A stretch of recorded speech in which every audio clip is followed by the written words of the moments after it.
السلام عليكم ورحمة الله وبركاته.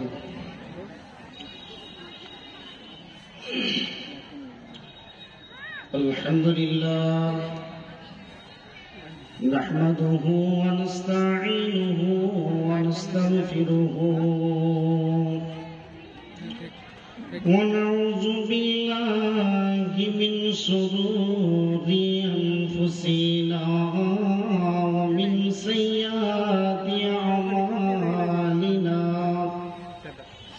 من يهده الله فلا مضل له ومن يضلله فلا هادي له وأشهد أن لا إله إلا الله وحده لا شريك له وأشهد أن محمدا عبده ورسوله أما بعد فإن خير الحديث كتاب الله وخير الهدي هدي محمد صلى الله عليه وسلم وشر الأمور محدثاتها وكل محدثة بدعة وكل بدعة ضلالة وكل ضلالة في النار. الذي أرسله بالحق بصيرا ونذيرا وداعيا إلى الله بإذنه وسراجا منيرا. فقد قال الله تبارك وتعالى في كلامه المجيد وفرقانه الحميد. أعوذ بالله من الشيطان الرجيم. بسم الله الرحمن الرحيم. عما يتساءلون عن النبأ العظيم. بسم الله الرحمن الرحيم. سيماهم في وجوههم من أثر السجود. بسم الله الرحمن الرحيم. وعن حذيفة أسيد الغفاري رضي الله تعالى عنه قال قال رسول الله صلى الله عليه وسلم.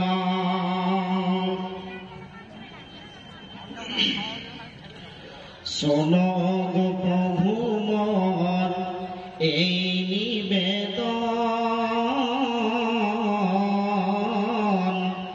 তোমাকে ডাকি আমি বাঁচি যতক্ষণ গো বাঁচি যতক্ষণ। আকাশের তারাগুলি মিটি মিটি হাসে, জানি না এরা তোমায় কত ভালোবাসে গো কত ভালোবাসে। তাদের মনের মতো হোক মোর মন, তোমাকে ডাকি আমি যতক্ষণ গো বাঁচি যতক্ষণ।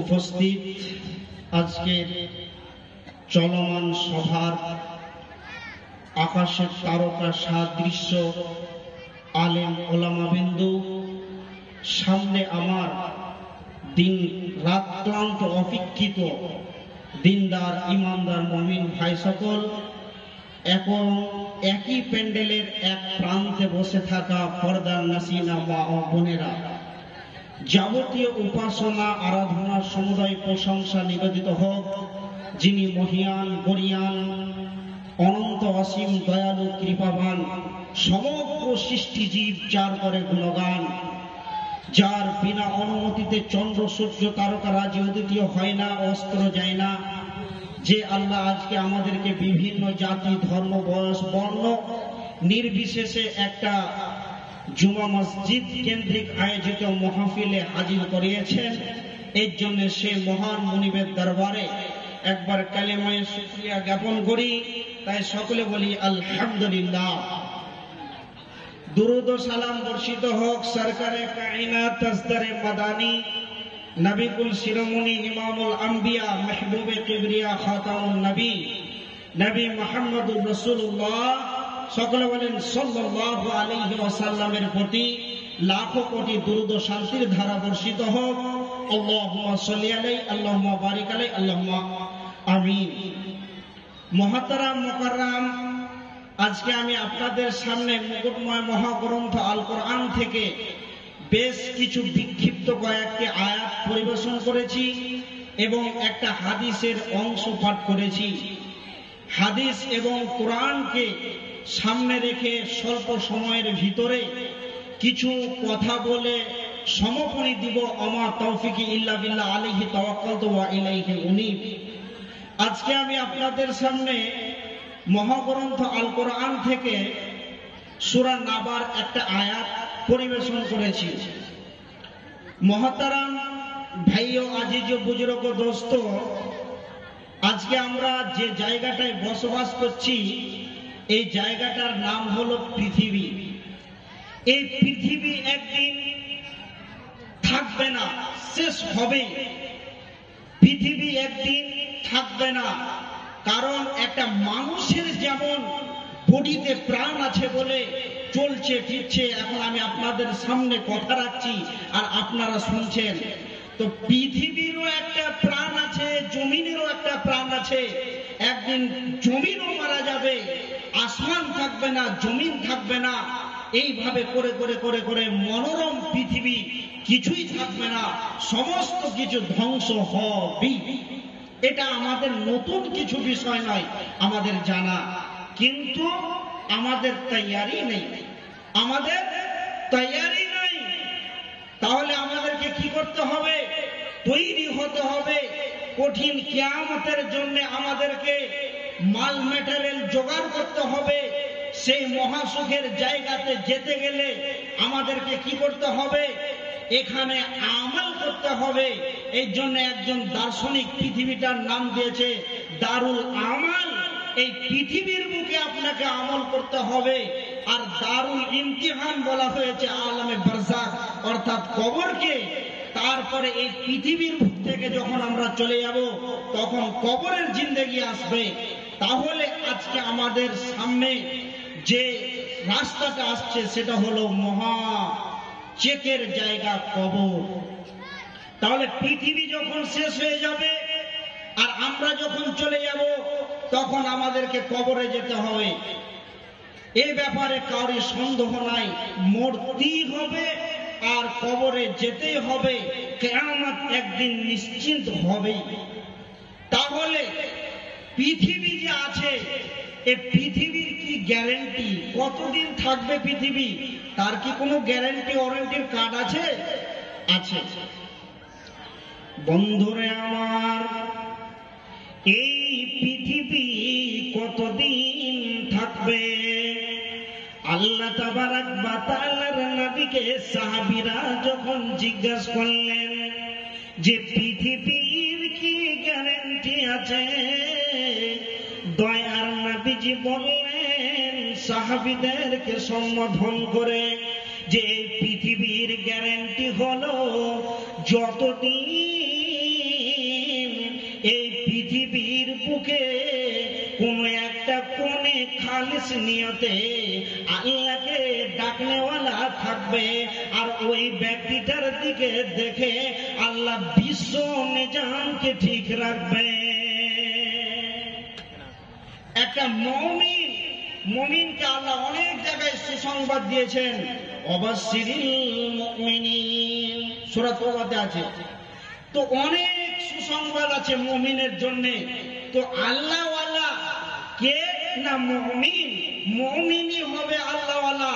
তাহলে পৃথিবীর বুকে যদি কোনো কোণাতে একটা খালিস নিয়তে আল্লাহকে ডাকনেওয়ালা থাকে, ওই দিকে ওই ব্যক্তিটার দিকে দেখে তার মুখপানের দিকে তাকিয়ে আল্লাহ তাবারক ওয়া তাআলা ততদিন পর্যন্ত সূর্যকে উঠাবেন ডুবাবেন, আর আপনার কিনা পাখি গান গাইবে, সূর্য উঠবে ডুববে, নদী নালা সমস্ত ঠিক থাকবে। যেদিন এই পৃথিবীর মুখে আল্লাহওয়ালা থাকবে না, সেদিন আল্লাহর পৃথিবীকে রাখবে না। কেমন করে পৃথিবীটা ধ্বংস হবে? আল্লাহ তাবারক ওয়া তাআলা বলছেন, ইযা যুলজিলাতিল আরজু জিলজালাহা, জমিন যখন ভূমিকম্পের যখন আসে যেমন থরথর করে কাঁপে, ওই ভূমিকম্পটি আল্লাহ পৃথিবীকে ধ্বংস করবেন। আর যখন পৃথিবী ধ্বংস হবে রে, আসমান থাকবে না। আসমান গুলো টুকরো টুকরো হয়ে খসে পড়বে। আর সূর্যটাও টুকরো টুকরো হয়ে পৃথিবীর বুকে খসে খসে পড়বে। ওয়াখাসাফাল কামার, চন্দ্র আমরা দেখতে পাচ্ছি চাঁদকে, এই চাঁদ থাকবে না, চাঁদ খসে খসে পড়বে। তারাও একদিন থাকবে না, খসে খসে পড়ে যাবে। এইভাবে পৃথিবীর কিছুই নিজামকে আল্লাহ রাখবে না। তবে রাখবেন কার দিকে দেখে? যতদিন খালিস নিয়তে একটা আল্লাহকে ডাকনেওয়ালা থাকবে, ওই ব্যক্তিটির মুখের দিকে তাকিয়ে আল্লাহ বিশ্ব ভূমণ্ডলকে ঠিক রাখবেন। যেদিন আল্লাহ তাবারক ওয়া তাআলাকে ডাকনেওয়ালা থাকবে না, সেদিন আল্লাহ তাবারক ওয়া তাআলা পৃথিবীকে ধ্বংস করে দেবে, আর পৃথিবীকে রাখবে না আল্লাহ। আল্লাহওয়ালা না থাকলে তাহলে আল্লাহওয়ালার দাম কতটা দেখেন। এরপরে বন্ধু আমার, আজকে আমরা কঠিন কিয়ামতকে নিয়ে কবার দিনে জিকির করি, কবার চিন্তা করি, কিন্তু আল্লাহ সূরা বাকারাতে একটা কথা বলছেন, ওয়াইজা কিলা লাহুম আমিনু কামা আমানান নাস। আবার আল্লাহ শেষের দিকে বলছেন, ক্বালু সামি'না ওয়া আতানা। তাদের উপরে আল্লাহ রাজি হয়েছিল কিসের কারণে? যে ক্বালু সামি'না ওয়া আতানা, তারা যখনই শুনেছে আল্লাহর ক্ষমতা, আল্লাহর পাওয়ার, আল্লাহর জিকির করতে হবে, আল্লাহকে স্মরণ করতে হবে, তখনই তারা আমলের ময়দানে লেগে গিয়েছিল, আমলের ময়দানে ঢুকে গিয়েছিল। এইভাবে তারা তাদের জীবনটাকে সুসজ্জিত করে সাজিয়েছিল। পৃথিবীর মুখে লাফ মেরে ঝাঁটা মেরে তারা আখিরাতের জন্য সামান তৈরি করেছিল।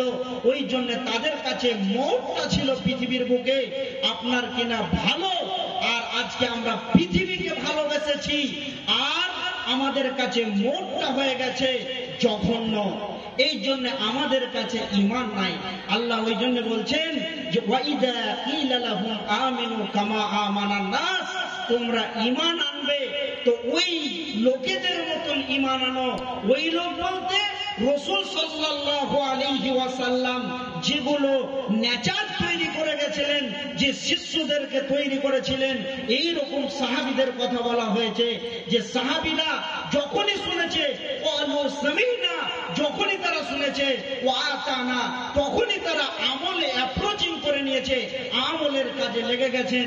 এইভাবে করে করে আপনার কিনা তারা আমল করে করে আল্লাহকে রাজি করিয়ে দিয়েছিলেন। এই জন্য তাদের পিছনে লাগা হয়েছিল রাদিয়াল্লাহু আনহুম ওয়া রাজু আনহু। যখন আল্লাহ আপনার উপরে সন্তুষ্ট থাকবে তখন আর আল্লাহ আপনাকে কোনোদিন জাহান্নামে দিতে পারবে না। ওইটাই সাহাবীরা গ্রহণ করেছিল। ভাই আমার, তাহলে আমাদেরকে কি করতে হবে? সেই রকম শোনার পরে আমাদেরকে আমলের ময়দানে ঢুকতে হবে। আর যদি আমরা না ঢুকতে পারি তাহলে কিন্তু আমাদের হালাতটা কোন জায়গাতে গিয়ে পৌঁছাবে, এরপরে আমি আপনাদের সামনে পরপর বিস্তারিত তাফসীরে ঢুকছি। এবার দেখেন, সাহাবী হুযায়ফা, বিখ্যাত সাহাবী রাসূলের, তিনি একদিন মসজিদে নববীর একটা কোণাতে কয়েকজন সাহাবীকে নিয়ে আলোচনা করছেন। এমন সময় আলোচনা করতে করতে করতে করতে সাহাবীগুলো এমন ভাবে ভয় খেয়েছে, এত ভীত সন্ত্রস্ত হয়েছে যে তাদের মুখটা দেখে মনে হচ্ছে যে মনে হয় কেউ যেন ওদেরকে ধাওয়া করেছে, আর ভয়ে ভীত সন্ত্রস্ত অবস্থা। এবার নবীজি হুজরা থেকে দেখে নিয়েছেন যে কয়েকজন সাহাবী মসজিদে নববীতে আপনার কিনা কোন একটি আলোচনা করছেন। এবার আলোচনা করছে তো করছে, সাহাবীদের চেহারাগুলো বিবর্ণ হয়ে গেছে। এবার নবীজি কি করলেন? হুজরা থেকে বের হয়ে গেলেন। আর হুজরা থেকে বের হয়ে যাওয়ার পর নবীজি গুটি গুটি গুটি গুটি পায়ে ওই মসজিদে নববীর কোণাতে পৌঁছালেন, যেখানে সাহাবীরা এক জায়গাতে আপনার কিনা আলোচনা করছে। বিশ্ব নবী বললেন, মা তাজকুরুনা ইয়া হুযায়ফা, হুযায়ফা রে, তোমাদের কি হয়েছে? তোমরা এখানে কি আলোচনা করছো? এবার বলছেন নবীজি, তোমরা আলোচনা করছো ঠিক আছে, কিন্তু তোমাদের চেহারাটা কেন এত বিবর্ণ হয়ে গেছে? তোমাদেরকে দেখে কেন এত আপনার কিনা ভীত সন্ত্রস্ত ভাব লাগছে কেন? কিসের ভয় তোমাদেরকে গ্রাস করেছে? বিশ্ব নবীকে তখন সাহাবীরা বললেন, ক্বালু নাজকুরু সাআতা ইয়া রাসূলুল্লাহ, ও দয়ার নবী গো, আমরা পৃথিবীর মুখে কোন ব্যবসা বাণিজ্য, চাকরি বাকরি, ধান চাষ, গম চাষ আর আপনার কিনা বিবি সংসার নিয়ে কথা বলিনি। এই জায়গাতে বসে বসে কঠিন কিয়ামতকে নিয়ে যখন আমরা গবেষণা করতে লাগলাম যে মহান আল্লাহ তাবারাক ওয়া তাআলা আমাদের সামনে হাজির হবেন, আর জীবনে যা কিছু করেছি সমস্ত কিছু আল্লাহর সামনে আমাদেরকে হিসাব দিতে হবে। জীবনের একটা সেকেন্ড কোন জায়গাতে কাটিয়েছি তারও হিসাব দিতে হবে। এই বলে দয়ার নবী গো, এমন একটি পর্যায়ে পৌঁছেছি নিজেকে সামলাতে পারলাম না, তাই আমরা ভীত সন্ত্রস্ত জায়গায় পৌঁছে গেছি। নবীজি বললেন, ইন্নাহা লাম তাকুমা হাত্তা তারাউনাহা আসরাতা আয়াতিন, হুযায়ফা রে, কিয়ামত কোনদিন হবে না, হবে না যতক্ষণ পর্যন্ত 10টা জিনিস তুমি নিজের চোখে না দেখবে। যতক্ষণ পর্যন্ত 10টা জিনিস না দেখবে। সে 10টা জিনিস কি? নবীজি বলছেন, দাজ্জাল ওয়া দুখান ওয়া দুবাত ওয়া ইয়াজুজ ওয়া মাজুজ, নুজুলা ঈসা ইবনে মারইয়াম, সালাসাতা খুসুফিল, খুসুফিল মাশরিকি, খুসুফিল মাগরিবি, খুসুফিল জাসিরাতিল আ'রাব, ওয়া তুলুইস শামসি মিনাল মাগরিবিহা, ওয়া তাখরিজুন নারা বিল ইয়ামান, ওয়া তাদরিসুন নাসা ইলাল মাহজার। এই 10টা জিনিস যখন তুমি পৃথিবীর বুকে দেখতে পাবে তখন তুমি জেনে নাও যে এবার কিয়ামত শুরু হয়ে গেছে, আর উপায় নাই বন্ধুরে। এবার কিয়ামতটা কেমন হবে? একটা লোক মাইকটা ধরবে, ওই সময়তেই ভূমিকম্প চালু হয়ে যাবে। যখন দাজ্জালের ফিতনা আসবে তখন তোমরা জেনে নাও যে এবার পৃথিবী ধ্বংসর মুখে চলে এসেছে। বন্ধুরে আমার, পৃথিবীর বুকে মানুষ অনেক একটা কর্মব্যস্ততায় কর্মের কাজে লাগবে, ওই মুহূর্তে পৃথিবীর জিলজালা শুরু হয়ে যাবে। এই বলে পৃথিবী ধ্বংস হবে। যখন তোমরা 10টা জিনিস দেখবে তখনই জেনে নাও যে এবার কিয়ামত কায়েম হবে। দাজ্জাল, দাজ্জাল একদিন পৃথিবীর মুখে আসবে। দাজ্জালের ফিতনা খুব ভয়ানক, খুব ভয়ানক ফিতনা। ওই ফিতনাতে মানুষ পড়বে। দাজ্জাল এমন একটা ভয়ঙ্কর রূপ নিয়ে আসবে। নবীজি দাজ্জাল সম্বন্ধে এমন বক্তব্য দিচ্ছেন, তো সাহাবীরা ভাবছেন যে দাজ্জাল মনে হয় আমাদের পিছনেই দাঁড়িয়ে আছেন। তো বিশ্বনবী একদিন এইভাবে সাহাবীদেরকে কোরআন এবং হাদিসের তালিম দিচ্ছেন, শিক্ষা দিচ্ছেন। এমন সময় একজন ব্যক্তি সব সময় উস্কু খুস্কু ভাব, কথাগুলা বলছে, শুনতে ভালো লাগছে না। তখন আল্লাহর নবী একবার বলে ফেললেন যে তোমাকে কি দাজ্জালের ডিউটিটা নেওয়ার মন টানছে? তখন ওই বেঈমান বলছে আমাকে দিলে পারবো, আমাকে দিলে পারবো। তখন একটা যুদ্ধ হলো। সেই যুদ্ধতে সাহাবীরা যাচ্ছেন, রাসূল সাল্লাল্লাহু আলাইহি ওয়াসাল্লাম নিজে স্বয়ং ওই যুদ্ধে যাচ্ছেন। এমন সময় সাহাবীদেরকে বলছেন, রাসূল ওই ব্যক্তিকে দেখতে পাচ্ছেন না। তখন সাহাবীদেরকে বলছেন যে তোমরা কি ওইকে দেখতে পাচ্ছ? বলছেন ইয়া রাসূলুল্লাহ, না আমরা দেখতে পাচ্ছি না। এমন সময় আল্লাহ রাসূল বললেন যে ঠিক আছে, আমি বুঝতে পেরে গেছি, ওই বেঈমানকে আল্লাহ তাবারক ওয়া তাআলা তার ফেরেশতার মাধ্যমে উঠিয়ে নিয়ে চলে গেছে। এবার বন্ধুরে আমার, তামিমদারি একজন সাহাবীর নাম। ওই সাহাবীটা কিন্তু তখন ঈমান নিয়ে আসেনি, তখন কিন্তু ইসলামকে গ্রহণ করেনি। এমন সময় ওনারা বলছেন আমরা কয়েকজন বন্ধু মিলে কি করলাম, আমাদের খাবারের সরঞ্জামকে বেঁধে নিলাম, আর আমরা মহাসমুদ্রে আমাদের নৌকা নিয়ে চলে গেলাম। এবার যখন আমরা ওই জায়গাতে চলে গেলাম, এবার যেতে যেতে যেতে যেতে বেশ কয়েক মাস আমাদের সফরের ভিতরে কেটে গেল। আমরা সমুদ্র তীরে রয়েছি। এমন সময় বিশ্বনবী, এমন সময় সাহাবীগুলো এবার নৌকার উপরে থাকতে থাকতে এমন একটা জায়গাতে পৌঁছে গেল যে ওই সাহাবীদের কি হলো, নৌকাটা কোনো দিকে যাচ্ছে না, এদিকে নিয়ে যাচ্ছে ওইদিকে নিয়ে যাচ্ছে, কোনো মতে যাচ্ছে না। এমন সময় ওখানে অনেকক্ষণ থাকার পর নৌকাটা আস্তে আস্তে আস্তে আস্তে একটা পাহাড়ের ঘাটিতে লেগে গেল। একটা পাহাড়ের ঘাটিতে যখন লেগে গেল, তখন ওরা কয়েকজন বন্ধু ওই জায়গাতে নামার পরে তখন একটা চিকন সরু রাস্তা দিয়ে যাচ্ছে। তো যেতে যেতে যেতে যেতে দেখতে পেয়েছে যে একটা বিভৎস প্রাণী সারা গায়ে চুল দিয়ে ঢাকানো আছে। এমন সময় চুলগুলোর কারণে তাকে দেখতে পাওয়া যাচ্ছে না যে সেটা কি। এমন সময় ওদেরকে জিজ্ঞেস করছেন ওই সাহাবীগুলোকে, তামিমদারীদেরকে, যে তোমরা কোথা থেকে এসেছো, কি করতে এসেছো? তখন তারা বলল যে আমাদের এই এই ব্যাপার, এরকম এরকম অবস্থা। তখন বললেন যে আচ্ছা ঠিক আছে, তোমরা আর সামনের দিকে এগিয়ে যাও। তখন ওই সাহাবীগুলো সামনের দিকে গেলেন, আর যাওয়ার পরে দেখছেন যে একজন মানে দাজ্জালকে 4 হাতে পায়ে শিকল দিয়ে বাঁধানো আছে, আর সে বাঁদরের মতন লাফাচ্ছে। আর তাদেরকে বলছে যে ওমো তোমরা কোথা থেকে এসেছো? না তো আমরা সৌদি থেকে এসেছি। না তো শেষ নবী মোহাম্মদ এসেছে? বলছে হ্যাঁ এসেছে। না তো আমিও জানি এসেছে, আমার কাছে খবর আছে। এইভাবে বলতে বলতে বলতে বলতে বলতে আপনার কিনা সমস্ত খবর বলে দিল। তারপরে ওই দাজ্জাল বলছে এবার আমারও বের হয়ে আসার পালা পড়ে গেছে। অতএব দাজ্জালের ফিতনা অনেক অনেক অনেক আছে। কেমন? ওয়ায়াকসুরাল হারাজ। আজকে সমাজের ভিতরে বাপ বেটাকে চিনবে না, বেটা বাপকে চিনবে না, এভাবে কতল করাকরি চলছে সমাজের ভিতরে।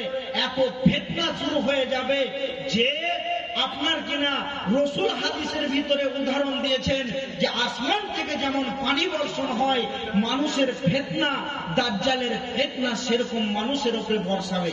মানে এত ফিতনা শুরু হবে যে মানুষ কুল কিনারা পাবে না, কোথায় গিয়ে আশ্রয় চালিয়ে নিবে, তার কুল কিনারা পাবে না, এত ফিতনা শুরু হয়ে যাবে সমাজের ভিতরে, তাহলে দাজ্জাল আসবে। তারপরে বলছেন ইয়াজুজ মাজুজের দল আসবে, তারপরে একটা প্রাণী বের হবে, এইভাবে করে করে করে করে তিনখানা ভূমিকম্প হবে। বিশ্বনবী বলছেন যে সালাসাতা খুসুফিন, খুসুফিল মাশরিকি, খুসুফিল মাগরিবি, খুসুফিল জাজিরাতিল আরাব। বিশ্বনবী বলছেন একটা ভূমিকম্প পূর্ব দিক থেকে উঠবে, আর ওই ভূমিকম্পটা এত জোর কাঁপবে রে, যত তালারি বাড়ি হোক না কেন, যতই দামি রড দিয়ে বাড়ি বানানো হোক না কেন, সমস্তকে চুরমার করে ভেঙে পশ্চিম দিকে যাবে। আর আপনার কিনা একটা পশ্চিম দিক থেকে উঠবে ভূমিকম্প, ওটা পূর্ব দিকে চলে যাবে। আর একটা আরব কান্ট্রি সমুদ্র উপকূল দ্বীপ থেকে উঠবে। এইভাবে তিনটা ভূমিকম্প হয়ে বিশ্বকে তছনছ করে দেবেন। এবার বিশ্বনবী বলছেন ওয়া তাখরিজুন নারা বিল ইয়ামান ওয়া তাদরিসুন নাসা ইলাল মেহসার। বিশ্বনবী বলছেন ইয়ামান প্রদেশ থেকে একটা অগ্নিশিখা বের হবে, আর ওই অগ্নিশিখাটা দুটি ভাগ হয়ে পৃথিবীর বুকে যত মানুষ বাস করছে, আমেরিকা বলেন, জাপান বলেন, কুয়েত বলেন, সৌদি বলেন, আর ইন্ডিয়া বলেন, পাকিস্তান বলেন, ভারত বলেন, আর কাশ্মীর বলেন, সারা পৃথিবীতে যতগুলো দেশের মানুষ আছে, সমস্ত দেশের মানুষকে ওই আগুনে হাঁকিয়ে একটা ময়দানে জমা করবেন। সেই ময়দানটার নাম হলো মেহসার, সেই ময়দানটার নাম হলো মেহসার। মেহসারের মাঠে জমা করবেন। আর জমা করার পরে তখন কিছু কিছু মানুষের চেহারাগুলো কেমন হবে, চেহারা কেমন হবে, কিছু কিছু মানুষের চেহারাগুলো হবে কালো বিবর্ণ হয়ে, এত কালো হবে আর নিচে দিকে নামবে। কেন কালো হবে? একটা দোকানে কতগুলো মাল আছে, তো কে বলে দেবে, তার সাইনবোর্ড বলবে এটা কিসের দোকান, ওষুধের না মিষ্টির না লোহার না সিমেন্ট বালির, কিসের দোকান, তার ফেস্টন বলে দিবে যে এই দোকানের ভিতরে কি আছে। তো বন্ধু আমার, ওই কিয়ামতের ময়দানে যখন মানুষ উপস্থিত থাকবে, আর ওই জায়গাতে আল্লাহ তাবারাক ওয়া তাআলা ফেরেশতাদেরকে কি বলবেন, ইউতা বিজাহান্নামা ইয়াউমা ইয়াজিলাহা সাবিনা আলাফিন মা কুইজিমা মিন সাবিনা আলাফিন মালাকিন। যে জাহান্নামকে এক এক করে 3000 বছর আগুন দিয়ে জ্বালানো হয়েছে, ওই জাহান্নাম তৈরি রয়েছে, ওই জাহান্নামের মুখে 70,000 লাগাম লাগানো আছে, আর এক একটা লাগামে 70,000 করে ফেরেশতা ওই জাহান্নামকে টেনে টেনে টেনে টেনে কিয়ামতের ময়দানে নিয়ে আসবেন। আর যখনই টেনে টেনে নিয়ে আসবে, জাহান্নাম তখন হুঙ্কার মারবে।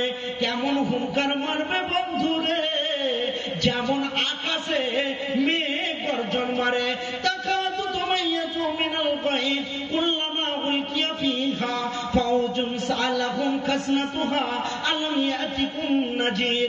মেঘের গর্জনের মতন যখন জাহান্নাম গর্জন মারবে, তখন যে লোকগুলো পৃথিবীর বুকে ভালো আমল করতে পারেনি, জালসা চলছে, এখন বেহেয়ার মতন উঠে উঠে মানুষ পালাচ্ছে, মনে হচ্ছে এখানে গান তামাশা চলছে, এই রকম যারা পিছনে ফেলে দিয়ে কোরআন হাদিসকে চলে যাবে, ওই মানুষদের চেহারাগুলো কালো বিবর্ণ হয়ে যাবে, আর নিচে দিকে নামতে থাকবে। তখন জাহান্নাম হুঙ্কার মারবে, আর যখনই জাহান্নামের হুঙ্কার শুনবে, এখনই যদি একটা বাঘ ঢুকে যায়, একবার হুঙ্কার মারলে কে কোথায় পালাবে দিশা পাবে না, কোন দিকে পালাবে, সবাই বলবে আমি যেন বেঁচে যাই বেঁচে যাই বেঁচে যাই। সেই রকম জাহান্নাম এমন গর্জন মারবে রে, আর ওই গর্জনটা শোনার পর যারা আমল করতে পারেনি, যারাকে যাকে কোরআন হাদিসের তাফসীর শুনতে ভালো লাগেনি, ওই লোকেরা তখন তুর করে কাঁপবে। কেমন কাঁপবে, কেমন কাঁপবে, কেমন কাঁপবে? এই কথাটাও আল্লাহ কোরআনে বলেছেন। আল্লাহ বলছে ওরা কেমন কাঁপবে? ওরা যেমন কাঁপে একটা মাতাল যখন মদ পান করে নাই, রাস্তাতে যেমন এমন একবার টাল মারে, অমন একবার টাল মারে, তার ব্যালেন্স যেমন ঠিক থাকে না, ওই রকম মাতাল জির মতন কাঁপতে থাকবে। আর জাহান্নামকে দেখে হাত থুরথুর করে কাঁপবে। তখন আল্লাহ তাবারক ওয়া তাআলা বলবেন যে ওয়ামা হুম বিসুকারা, এরা মদ পান করেনি, এরা মাতাল নয়, এরা ইন্না আযাবাল্লাহি শাদীদ, এরা আজকে আমার কঠিন জাহান্নামকে দেখে ভয়ে ভীত সন্ত্রস্ত হয়েছে। এরা আসলে মাতাল নয়, মাতাল নয়, মাতাল নয়। এবার পৃথিবীর মুখে যারা ভালো আমল করেছে, কালো কুৎসিত মানুষ, কিন্তু আমলে তার ভিতরকে আলো করে রেখেছে। যেমন একটা হাদিস আছে যে আসসালাতু নূরুন ওয়াল কালামুল্লাহ বুরহানুন, যে লোকটা নামাজ পড়েছে 5 ওয়াক্তের, তার আপনার কিনা নূরে নূরান্বিত হয়ে যাবে, চেহারাটা উজ্জ্বল হবে, উপর দিকে উঠবে, আর দেখবে যে কেমন সে ভালো, সে আল্লাহর শান্তির জায়গাতে বসবাস করবে। তো তারপরে কি যে এই ব্যক্তিটা ভালো আমল করেছে বলে আজকে সে সিনা উঁচু করে বুক ফুলিয়ে আজকে সেই আল্লাহর দিকে তাকিয়ে আছে। এবার আল্লাহ তাবারক ওয়া তাআলা কি করবেন? এবার ইমানদার বেঈমান সবাই এক জায়গায় বসে থাকবে, কিন্তু আল্লাহ তাবারক ওয়া তাআলা কিয়ামতের মাঠে সবকে ভাগ করে দেবেন। কেমন করে ভাগ করবেন? আল্লাহ তাবারক ওয়া তাআলা বলবেন যে তোমরা যারা পৃথিবীর মুখে ভালো আমল করতে পারোনি, যারা মুজরিম, তারা সরে যাও, তারা সরে যাও। কাউরি ক্ষমতা থাকবে না ইমানদারদের সাথে থাকার। আল্লাহ সূরা হাদীদে কি বলছেন? যে ইয়াউমা তারাল মুমিনিনা ওয়াল মুমিনাতি ইয়াসআ নূরুহুম বাইনা আইদিহিম ওয়া বিআইমানিহিম বুশরাকুমুল ইয়াওম জান্নাতুন তাজরি মিন তাহতিহাল আনহার খালিদিনা ফিহা আবাদা। এইভাবে যারা পৃথিবীর মুখে ইয়াউমা তারাল মুমিনিনা ওয়াল মুমিনাতি ইয়াসআ নূরুহুম বাইনা আইদিহিম ওয়া বিআইমানিহিম বুশরাকুমুল ইয়াওম, যারা মুমিন মুমিনাত, যারা পৃথিবীর পরাধীনতাকে গ্রহণ করে নিয়েছে, ওই লোকেদের আল্লাহ তাবারক ওয়া তাআলা তার ডান হাতে নূর বিতরণ করবে। বুশরাকুমুল ইয়াওম, তার জন্য সেই দিনটা হবে সুসংবাদের দিন এবং আনন্দের দিন। এবার যে লোকটা পৃথিবীর মুখে ভালো আমল করতে পারেনি, সেই লোকটা কি করবে? যে ভালো আমল করেছে সে নূর আর আলোর ভিতরে আছে, আর ওর আলোতে তখন তখন সাথে যাবে। তখন এই ব্যক্তি ওকে সাথে নিবে না, বলবে যে তুই আল্লাহর কাছ থেকে নূর নিয়ে আয়। যখনই যাবে তখনই সে লাইনচ্যুত হয়ে যাবে, তার কাছে জাহান্নামের আগুন এসে গ্রাস করে নেবে। অতএব বন্ধু আমার, আমাদেরকে কি করতে হবে?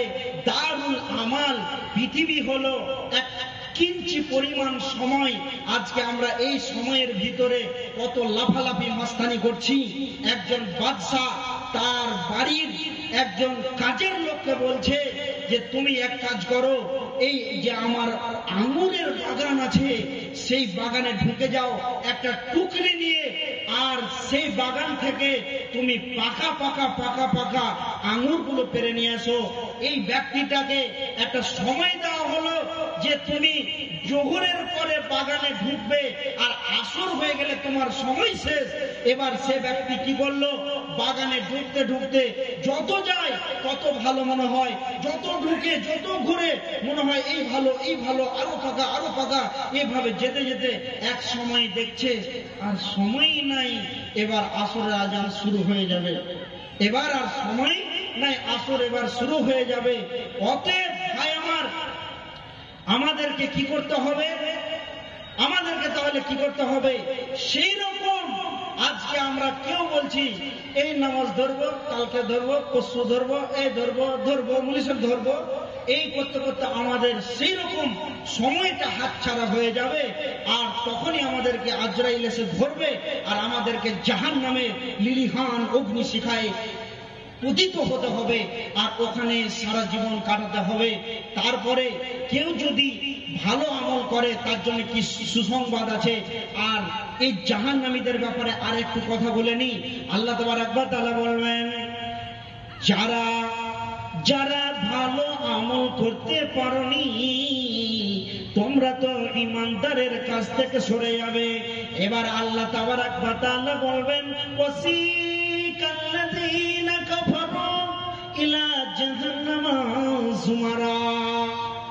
জাহান্নামীদেরকে যখন জাহান্নামের ফেরেশতারা পিটিয়ে পিটিয়ে হাঁকিয়ে নিয়ে যাবে জাহান্নামের দিকে, আর ওই জাহান্নামে একজন গেটম্যান রয়েছেন বন্ধুরে, ওই গেটম্যানের নাম হলো মালিক। মালিক ফেরেশতা জাহান্নামের গেটম্যান। বিশ্ব নবী যখন সাবে মিরাজে গিয়েছিলেন, সূরা বনী ইসরাঈলের প্রথম আয়াতে তাফসিরে পাবেন, সুবহানাল্লাযী আসরা বিআবদিহি লাইলাম মিনাল মাসজিদিল হারামি ইলা মাসজিদিল আকসা। যে এই আয়াতে পেয়ে যাবেন আপনি এই ঘটনাগুলো, যে নবীজি যখন সাবে মিরাজে গিয়েছেন তো মিরাজ দর্শন করতে করতে সমস্ত যতগুলো নবীকে আল্লাহ আসমানে রেখেছেন দেখা করলেন, সবাই রাসূলের সঙ্গে মুসাফা করলেন, আনন্দের কথা বললেন, হাসলেন। আমি যেমন আজকে এক জায়গা থেকে আসলাম, আমার যারা বন্ধু দেখা হলো, হাসলো, কথা বললো, কত ভালো লাগলো, মেহমানের ইজ্জত করলো। তো রাসূলকে পেয়ে তারা কথা বললো, আনন্দ করলো। তো জাহান্নামের কাছে যখন রাসূল গেছেন তো দেখছেন একজন ফেরেশতা গুম মেরে আঁতুড়ি মেরে এইভাবে বসে আছেন। তো আল্লাহ নবী জিবরাইলকে বলছেন, জিবরাইল এই ব্যক্তিটিকে। তখন জিবরাইলকে নবীজি বলছেন, ও দয়ার নবী গো, এই ফেরেশতাটির নাম হলো মালিক। আল্লাহ তাবারক ওয়া তাআলা যেদিন মালিককে বলল, মালিক রে তোমাকে আমি জাহান্নামের দারোয়ান বানালাম, তোমাকে আমি জাহান্নামের গেটম্যান বানালাম। ও দয়ার নবী গো, যেদিন থেকে মালিক জাহান্নামের চাবিটা পেয়েছে সেদিন থেকে সেই মালিকের ভিতরে যে একটা হাসির পাশ ছিল সে পাশটা উড়ে গেছে। আর হাজার মহব্বতের জিনিস দেখলো, এত আনন্দের জিনিস দেখলো, সে কোনদিন হাসতে পারে না। অতএব ও দয়ার নবী গো, এই ফেরেশতাটির নাম হলো মালিক। এবার আল্লাহ তাবারক ওয়া তাআলা বলবেন, ওয়াসিকাল্লাযীনা কাফারু ইলা জাহান্নামা যুমারা। যারা জাহান্নামী তাদেরকে যখন জাহান্নামের দিকে নিয়ে যাওয়া হবে, আর ওই মালিক ফেরেশতা যখন বলবে, ওয়াকালা লাহুম খাসনাতুহা আলাম ইয়াতিকুম রাসূলুম মিনকুম ইয়াতলুনা আলাইকুম আয়াতি রাব্বিকুম ওয়া ইউনযিরুনাকুম লিকাআ ইয়াউমিকুম হাযা। ওরে হতভাগার দলেরা, ওরে বেঈমানের দলেরা, মুশরিকের দলেরা, কাফেরের দলেরা, তোদের কাছে কি তোদের ভিতর থেকে কোন নবী রাসূল যায়নি রে, যে এই কঠিন জাহান্নামের, এই কঠিন জাহান্নামের কথা কি তোদেরকে কেউ বলেনি রে? আর কেউ কি তোদেরকে সচেতন করেনি রে? তখন তারা বলবে, ক্বালু বালা। ও ভাই মালিক ফেরেশতা রে, নিশ্চয় আমাদের কাছে গিয়েছিল আর আমাদেরকে বলেছিল, কিন্তু আমরা কি করেছিলাম? আমরা নিজেকে কি করেছিলাম? আমরা নিজেকে মনে করেছিলাম ওরে মুলবির দল, ওরে মুহাদ্দিসের দল, ওরে হাফেজের দল।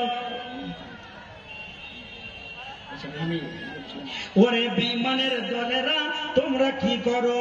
তোমরা কি করো? তোমাদেরকে কি করতে হবে? তোমাদের কাছে কি কেউ যায়নি রে? নবী রাসূল কি তোমাদের কাছে কেউ যায়নি?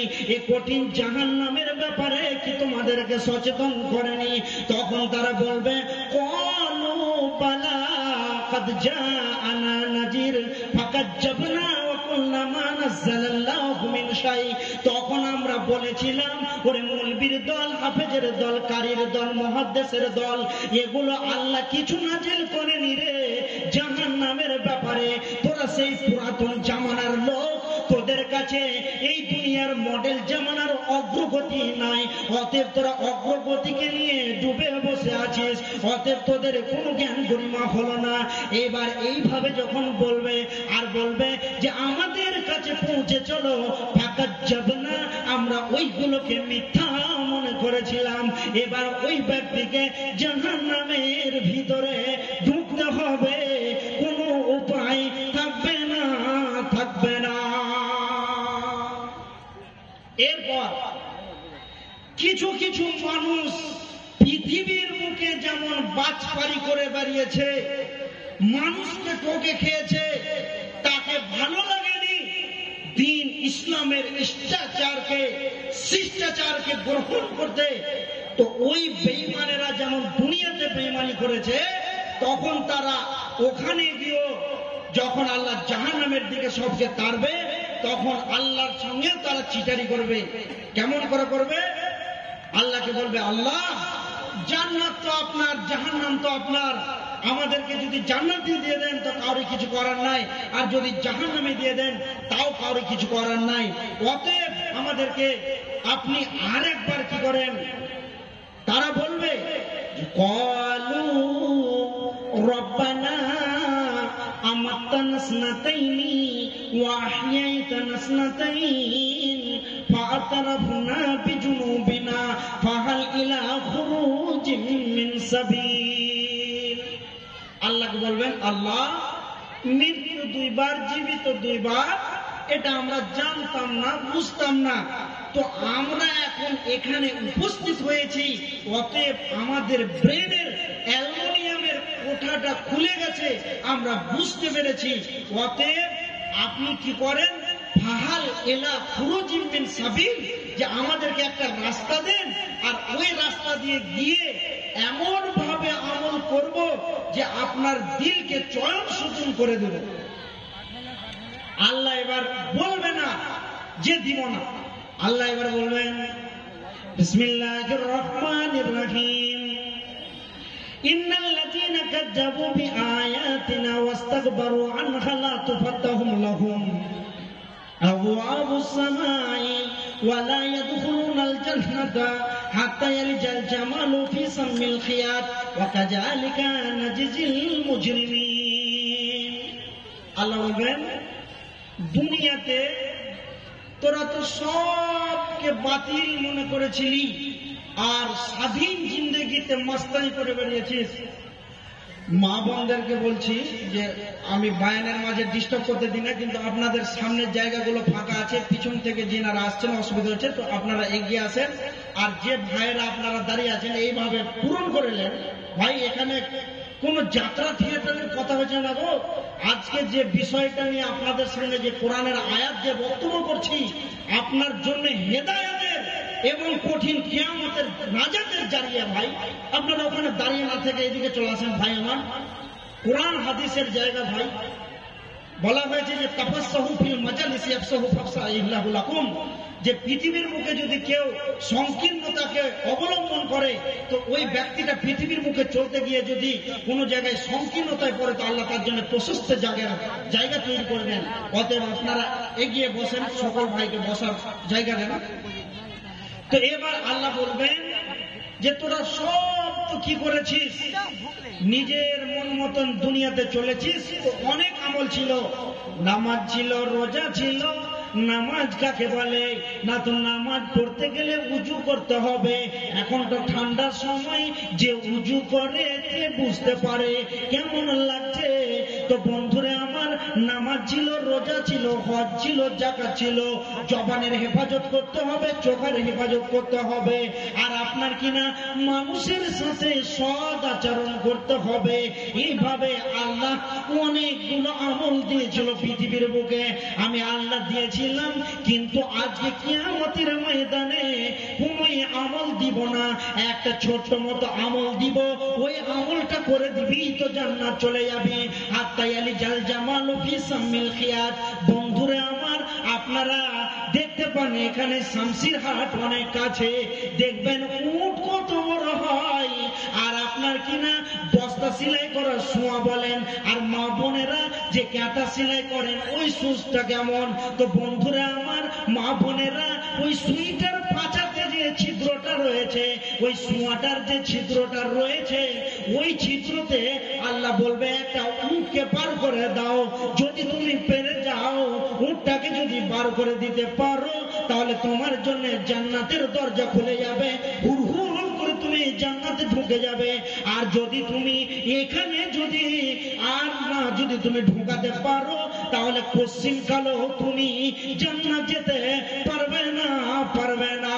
তারপরে আর একটা নবীজি বলছেন, বুখারীর হাদিস, এটা সহিহ হাদিস, নবীজি বলছেন আর আল্লাহ বলবেন যারা গম চাষ করেন ওই গম গুলোকে গিরহা মারার কথা বলবে।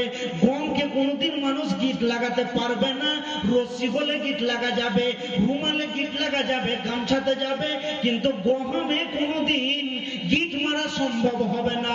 যদি না পারো তো জাহান্নামে ঢুকতে হবে।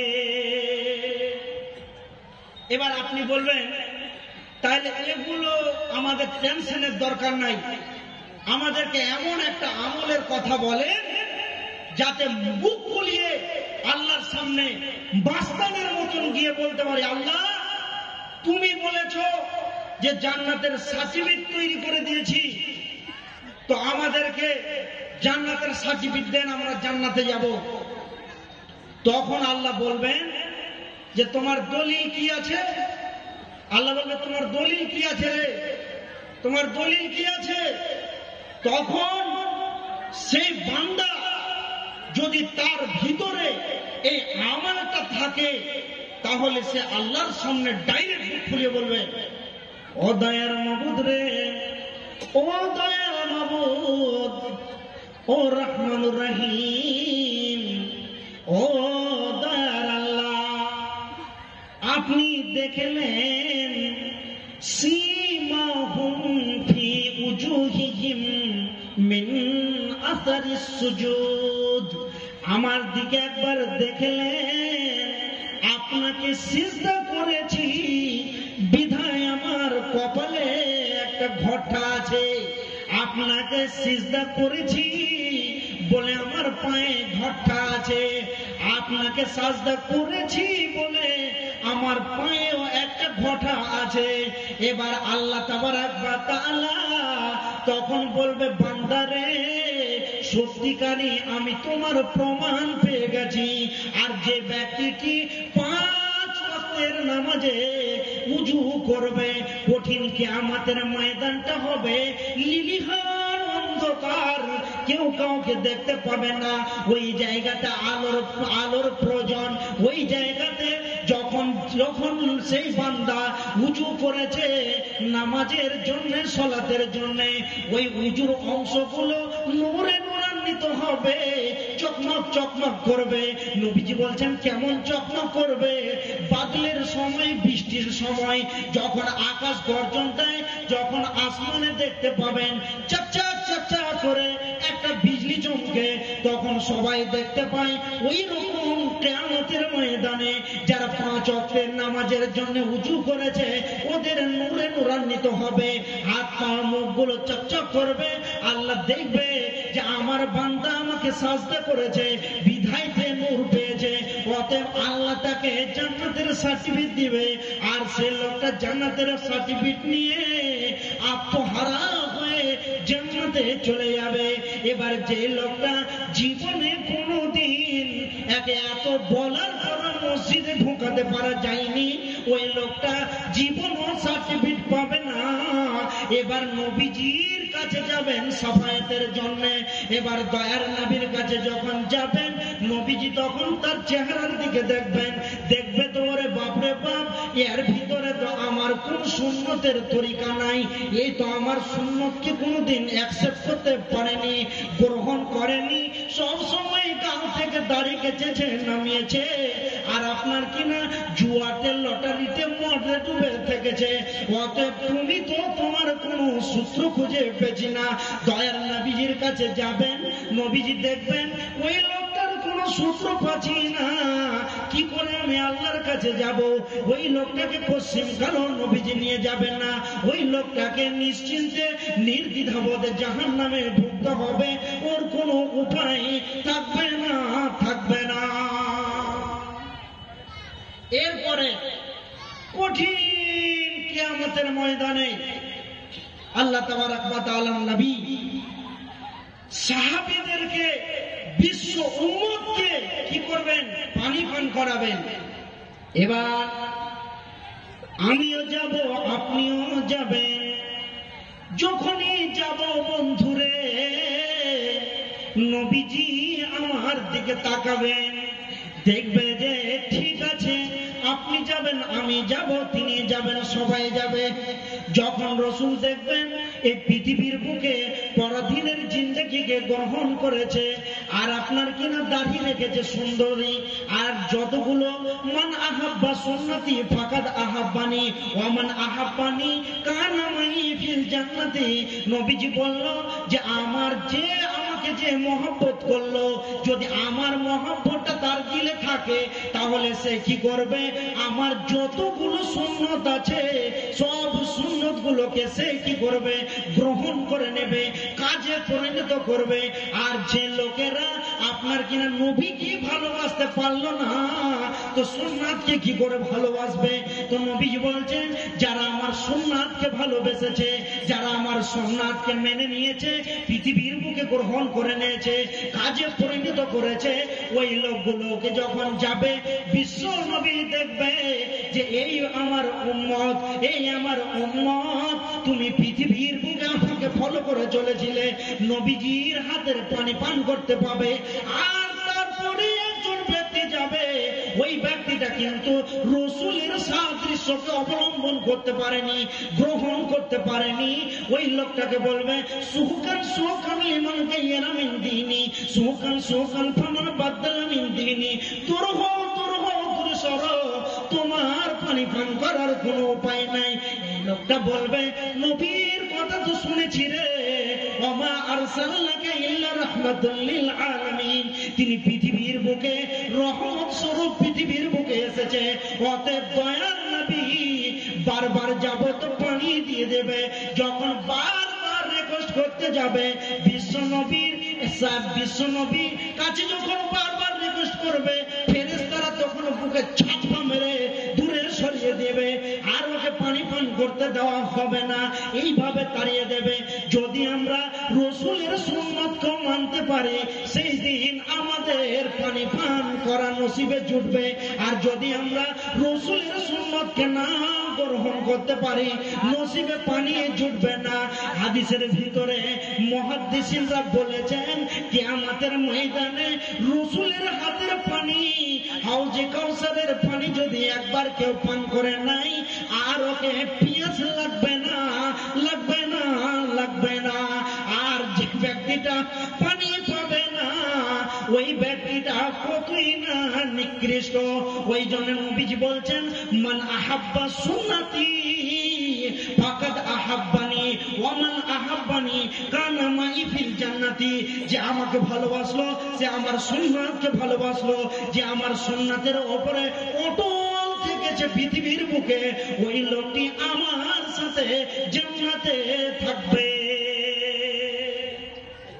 কানা মাই ফিল জান্নাতি, যে লোকটা আমার সুন্নাতকে ভালোবাসলো, সে আমার কি করবে? আমার সাথে সে জান্নাতে বসবাস করবে। অতএব বন্ধু আমার, সকলে বলেন ইনশাআল্লাহ আমরা আমল করব। তারপরে এবার আসেন, মা বোনদেরকে কিছু বলি। এটা কিয়ামতের একটা নমুনা দেখালাম যে মানুষের কি অবস্থা হবে। এইরকম অবস্থা, কঠিন জাহান্নাম। আজকে আমরা জাহান্নাম জাহান্নাম বলছি, কিন্তু কাউরি কিছু মনে পড়ে না। কিন্তু জানেন সাহাবীরা কত ভয় করতেন জাহান্নামকে, কত ভয় করতেন। এবার মা বোনদেরকে কয়েকটা হাদিস শুনিয়ে দিই, তারপরে আমি কালেকশন করব। কেউ আপনারা একদম নড়াচড়া করবেন না। একটা গল্প শোনাবো, ওই গল্পটা শোনার পর যদি আপনার বিবেক বান যদি হন, তাহলে কিন্তু আপনি বুঝতে পারবেন যে দান খায়রাত করলে কি আছে আর না করলে কি আছে। একটাই গল্প বলবো।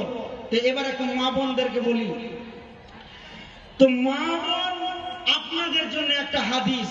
নবীজি বলছেন, আল মারআতু সাল্লাত খামসাহা ওয়া সামাত সাহরাহা ওয়া আহসানাত ফারজাহা ওয়া আতাত বালাহা ফালা তাদখুলু মিন আইয়ি আবওয়াবিল জান্নাতি শাআত।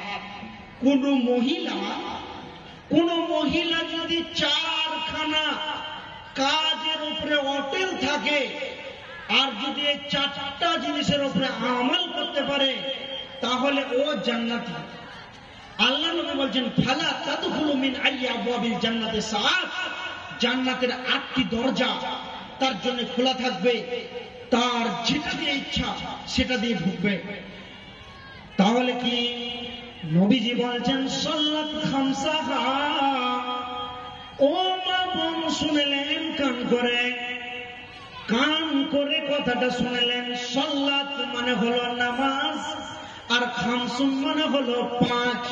তাহলে সাল্লাত খামসাহা, 5 ওয়াক্তের নামাজ আপনাদেরকে পড়তে হবে। আর কি করতে হবে? ওয়াসামাত সাহরাহা। 1 নম্বরে হলো কি? নামাজ। 1 নম্বরে নামাজ। আজকে আমাদের সমাজের মহিলারা নামাজ পড়ে। মানুষ এমন একটা পর্যায়ে পৌঁছে গেছে যে নামাজ পড়তে হবে, এগুলো মানুষকে স্মরণ করিয়ে দিতে হবে। আর এমন একটা পরিস্থিতি আসবে যে তুমি মুসলমান কিনা তাও জানিয়ে দিতে হবে যে তুমি মুসলমান। আর শেষ জামানার দিকে এমন একটা পরিস্থিতি আসবে যে কেউ বলবে লা ইলাহা ইল্লাল্লাহ, তো আরেকটা ছেলে বলবে আমার দাদুর কাছে শুনেছিল রে, শুনেছিল আমার দাদুর কাছে এরকম একটা কালেমা শুনেছিল। তো কেমন পরিণতি! একটা বাস্তব ঘটনা বলছি আপনাদেরকে। একটা মেয়ের বিয়ে হয়েছে। তো মেয়েদের আজকালকার যা ডিজাইন, আমি অপমান করার জন্য মা বোনদেরকে বলছি না, কথাটার ভিতরে খুব ভালো করে শুনবেন, কানটা আমার দিকে রাখবেন, তাহলে কিছু বুঝতে পারবেন, নাহলে পারবেন না। তো আজকে যা ডিজেনই সব ফেল, সব কিছুকে হারিয়ে দিয়েছে। তো এখন একটা মেয়ের বিয়ে হয়েছে, ভালো পরিবার, সম্ভ্রান্ত, বড়লোক খুব। তো যে বাড়িটাতে মেয়েটার বিয়ে হয়েছে সবাই মাশাআল্লাহ বড়লোক হলো, 5 ওয়াক্তের নামাজি, এত নামাজি, আল্লাহ ভীরু। তো মেয়েটার যখন এই বাড়িতে বিয়ে হয়েছে, মেয়েটা কিন্তু কোনোদিন নামাজ কি জিনিস বুঝেনি, আর দোয়া ফোয়া কিছুই বুঝেনি। বাপের সাথে একটু বন্ধুত্ব ছিল, বিয়ে হয়ে গেছে। তো মেয়েটার শ্বশুর বলছেন যে আমার ছেলে সে ঠিক শিখিয়ে নেবে আমার বৌমাকে, আমাদের বাড়ির হাওয়া লেগে লেগে সব শিখে যাবে। তো এভাবে বিয়ে হয়ে গেল। বিয়ে হওয়ার পর মেয়েটা একদিন ওর আব্বাকে ফোন করছে, কয়েকদিন পরে, 2-1 দিন পরে, আব্বা, খুব মহব্বতের মেয়ে, কলিজার টুকরা সন্তান। ঠিক কি হলো রে মা? না তো এমন বাড়তে বিয়ে দিলাম, আমার এরা সবাই দেখছি নামাজ ধরছে, আর আমরা তো জীবনে নামাজও পড়িনি, আর তুমি কোনোদিন মসজিদ মাদ্রাসাতে আমরাকে পাঠাওনি, তো কি করব? তো বলছে শোন, বাপের দিলে সন্তানের কত মহব্বত হয়, বুঝতে পারছেন কিনা? তো বাপ বলছে তোকে কয় ঘরে দিব রে মা? তো এক কাজ কর, তোর ওই বাড়িতে যে তোর দাদা শাশুড়িটা আছে, তো বুড়িটা যেমন করবে তুই ওরকমই করবি। তো এবার মেয়েটা চালাক, দেখছে ঠিক আছে বুড়ি যেমন করছে তেমন করতে হবে। এই বয়স্ক মানুষ বুঝলেন কিনা, ঠান্ডা সময়তে উজু করছে, উজু করতে করতে কাঁপছে, করছে, বুড়ি দাঁতে দাঁতে লাগাচ্ছে, কিরমির আওয়াজ হয় কিনা জি ভাই? এ মেয়েটা তখন কিরমির কিরমির করছে, ই তো এখন জোয়ান তরুণ যুবতী, এ তো মাস্তানের মতো হয়েছে, তো ও করবে কেন? তো ও তো জানি না আসলে। তো আর দাদি যেরকম করছে এরকম চলছে। এবার বুড়ি ভাবছে কি যে হয়তো নতুন বিয়ে হয়েছে, এবার কিছুক্ষণ পরে যখন নামাজে গিয়ে দাঁড়াচ্ছে, তো ওই বুড়ির সাথে ও নামাজে দাঁড়াচ্ছে। তো এতক্ষণ আর কি চলছিল, ওটা ঠিক আছে, কিন্তু এবার তো নামাজ, তো বুড়িটা এবার তো কাঁপছে কিনা ঠান্ডার সময়, তো ওই এবার নামাজে কাঁপছে।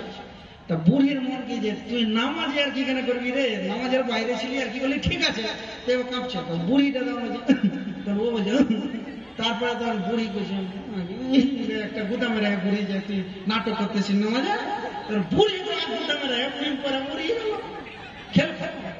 তো এই হল অবস্থা আমাদের সমাজের ভাই।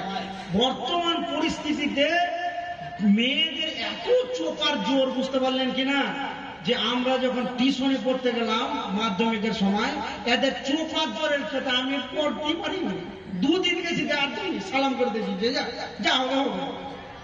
তো এইদের এরকম। আবার যদি বউ দেখতে যান, বাইদানিটা বলে তো আল্লাহ বাইদান ভুয়া দেখা। আর শামসির মার্কেটে যখন যে সিনা যখন ফুলেছে আর ঠোঁট পালিশ আর গাল পালিশ যখন লাগাইছে, তো দেখে আমার কি কই যে শুকিয়েছে যে কার রক্ত চুষালো, আমার আবার চুষবে নাকি দেবো। তো লজ্জা শরম শেষ হয়ে গেছে। কালিয়া চকে গত পরশু দিন ছিলাম, তো ওখানে যেছি জালসার স্টেজে উঠবো, তো রাস্তাতে এত জোরে ভিড় ভাড় করছে, এইগুলো পিনা টিনা আসছে যে তাহলে হয়তো সাইড সাইড দেবে, তো আমরা কি ধাক্কা মেরে উল্টে দিচ্ছি, এরকম অবস্থা।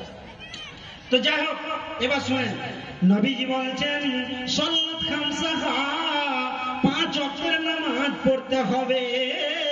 কোন মেয়ে যদি 5 ওয়াক্তের নামাজ পড়ে নাই, আল্লাহ তার উপরে রাজি হবেন। ওই মহিলাটির জন্য সুসংবাদ হচ্ছে ফালা তাদখুলু মিন আবওয়াবিল জান্নাতি সাআত।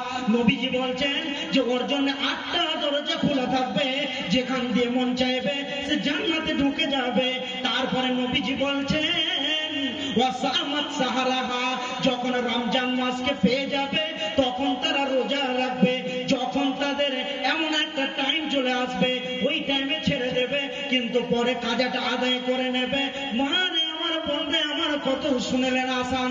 তারপরে নবীজি বলছেন ওয়া আহসানাত ফারজাহা, তারপরে তাদের বডির হেফাজত করতে হবে। বর্তমানে বডির হেফাজত চলে না, কার কতটা বডি আছে এগুলোর মাপ তাদেরকে দেখে বেড়েছে। আল্লাহর নবী বলছেন কিয়ামতের আগে মহিলারা এত জঘন্য হবে, একদম বর্বরতা জাহিলিয়াতের যুগে মহিলাদের অবস্থা কেমন ছিল, নবীজি যখন পৃথিবীর বুকে এসেছিলেন মহিলাদের অবস্থাটা একটুখানি বলে দিই। এমন অবস্থা ছিল যে একটা মহিলার পেটে যদি সন্তান থাকতো, ওই মহিলাটা 10টা 15টা পুরুষের সামনে দিয়ে যদি যেত, ওই মহিলাটাকে ধরে চিড়ে ফেলে বন্ধুদের ভিতরে আলোচনা হতো যে আবে তুই বল এর পেটের ভিতরে কি আছে, বেটা আছে না বেটি আছে। এইভাবে হার জিত করে ব্যাট ধরাধরি করতো। যদি বেটা থাকে তো তুই মদ খাওয়াবি, আর ও বলছে যদি বেটি হয় তো তুই খাওয়াবি। এইভাবে মেয়েটাকে ধরে চিট করে শুয়ে দিত, আর আপনার কিনা ফেরে দেখে নিত। একটা মেয়ে মারা গেল, সংস্কারটা পৃথিবীর মুখ থেকে চলে গেল, এই বলে তাদের কোনো টেনশন ছিল না। নর হায়ানা পৃথিবীর মধ্যে এত নিকৃষ্ট হতে পারে না, এইরকম একটা বর্বরতা জাহিলিয়াতের যুগ ছিল। ওই যুগে মহিলাদের কোনোই আপনার কিনা দাম ছিল না, বিশ্ব নবী এদেরকে দাম দিয়েছে। ও মা বোন আমার, বিশ্ব নবীর কথাটা শুনে নেন। নবীজি বলছেন কিয়ামতের আগে কাসিয়াতুন আলিয়াতুন মাইলাতুন মুমিনা, নবীজি বলছেন এমন এমন পোশাক পরবে রে, বডিতে কাপড় থাকবে কিন্তু গোটা বডিকে বোঝা যাবে, গোটা বডি বোঝা যাবে। আজকে আমাদের মা বোনের কি অবস্থা দেখেন ভাই আমার, রাস্তাঘাটে চলছে, পোশাক উঠেছে, নীতি হবে ওইরকম বেহায়া পোশাক আমি দিব না। কোম্পানি ওই কোম্পানি তখন ওই পোশাককে চেঞ্জ করতে বাধ্য হয়ে যাবে। অতএব যত ডিজাইন যারা বড় কাপড়ছে তারও বডি সাইজ। আল্লাহ নবী বলছেন যে ওয়াল ইয়াজরিবনা বিখুমুরিহিন্না, আল্লাহ কোরআনে বলছেন, নবীও বলেছেন হাদিসে যে ওয়াল ইয়াজরিবনা বিখুমুরিহিন্না, তারা কি করবে, পর্দা কাকে বলে, এমন ভাবে তুমি তোমার উর্ধিটাকে তোমার শরীরটাকে ঢাকবে, পৃথিবীর কোন পুরুষ যেন তারা বুঝতে না পারে যে কার কোথায় কি আছে। আর তুমি এমন পোশাক করছো, তোমার মাঞ্জা কত মোটা, তোমার চরিত্র কেমন, ওখানে বোঝা যেছে তোমার পোশাকে। অতএব আম্মা জান ফাতিমা রাদিয়াল্লাহু তাআলা আনহা, তিনি একজন বিখ্যাত মহিলা, সারা পৃথিবীর মহিলাদের যিনি সর্দার হবে, জান্নাতের কমান্ডার হবে মহিলাদের। তো এইরকম মহিলাটির কবর যিনি যখন মারা গেলেন, তখন হযরত আলী হযরত আবু জার গিফারীকে বললেন, আবু জার গিফারী, তুমি যাও আমার স্ত্রীর কবর খনন করো। যখন কবরকে খনন করছেন, এই সময়তে তখন আবু জার কবরকে বলছে, কবর রে, তুই কি জানিস তোর ভিতরে কে আসছে? না তো দুই ইমামের মা খাতুনে জান্নাত, যে জান্নাতের নারীদের সর্দার। তখন কবর বলছে, হে আবু জার, তুমি বকর পাগলার মতো বংশ পরিচয় দিতে আসো না, কারণ আমি কাউরে বংশ দেখবো না, আমি দেখবো প্রথমে যে তার ভিতরে আমল কেমন ছিল, তার চরিত্র কেমন ছিল, সে কোন পথে চলেছে, কোন পথে আয় করেছে, কোন পথে ব্যয় করেছে। অতএব কবর কাউকে রেহাই দিবে না। বন্ধু আমার, মা বোন আমার, আম্মা জান ফাতেমা যেদিন মারা যাবেন, তার আগে আলীকে ওসিয়ত করছেন, স্বামী আমার, যেদিন আমি পৃথিবীর মুখ থেকে চিরতরের বিদায় নিব, আপনি আমাকে তাড়াতাড়ি মাটি দিবেন, আর আপনি আমাকে রাত্রিবেলায় কবর দিবেন। আর কি করবেন? বেশি সাহাবীকে বলার প্রয়োজন নাই। তখন হযরত আলী জিজ্ঞেস করছেন, ফাতেমা তুমি এমন কথা বলছো কেন? তখন বলছে, আমি ফাতেমা কতটা লম্বা ছিলাম, চওড়া ছিলাম, আমার বডিটা কত সিনা উঁচা ছিল, মোটা ছিল, যেন পৃথিবীর কোন পুরুষ তার ব্রেনে যেন ভাবতে না পারে, এই জন্য এই কাজটা করবেন। তাহলে তারা মরার পর্দা করেছে। আর আজকে আমাদের মা বোনেরা কি অবস্থা, আজকে আমরা কি বেহাইয়ার মতন জিন্দেগি করছি। তারপরে আমাদের কেমন অবস্থা দেখেন। তারপরে নবীজি বলছেন যে কাসিয়াতিন আরিয়াতিন মাইলাতিন উমিলা, একটা মহিলা যখন সাজ সিঙ্গার করে কি করে রাস্তাতে বের হয়, তখন আল্লাহ তাবারক ওয়া তাআলা ওই মহিলাটিকে বলছেন যে ওই হলো একটা ব্যভিচারিণী, জেনাখনি মহিলা। তার কারণ যে ও সাজকে সুন্দর সময় তার স্বামীর জন্য, কিন্তু আজকে আমরা সাজ শিকার জন্য, অন্য জনের জন্য। আজকে সমাজের ভিতরে একটা ক্যান্সার আছে, সেটা হলো কি, একটা 70 বছরের বুড়ি, একটা 75 বছরের বুড়ি। রফিকুলের মা একটা জায়নামাজ আর 500 টাকা দিয়েছেন। আমি আর কিছুক্ষণের ভিতরে কালেকশন শুরু করবো, আমাকে খালি এটা বলতে দেন। তো কি বলছিলাম, যে আজকে আমাদের সমাজের ফিতনাটা বলে দিই, যে 70-75 বছরের বুড়ি ওর পতিনকে নিয়ে গেছে, আর বুড়ির এখন গালের চামড়া শুকিয়ে গেছে, কিছুই নাই, রসকস।